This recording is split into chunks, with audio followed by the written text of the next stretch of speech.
They told me it couldn't be done, that I was a lost cause. I was picked on and picked last. Coaches didn't know how to talk to me. They gave up on me. Told me I should just quit. Don't move until I move, don't move until I move. And the last pick is... They didn't call my name.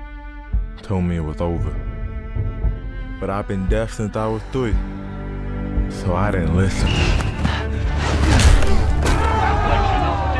And now I'm here, with a lot of fans in the NFL cheering me on, and I can hear them all.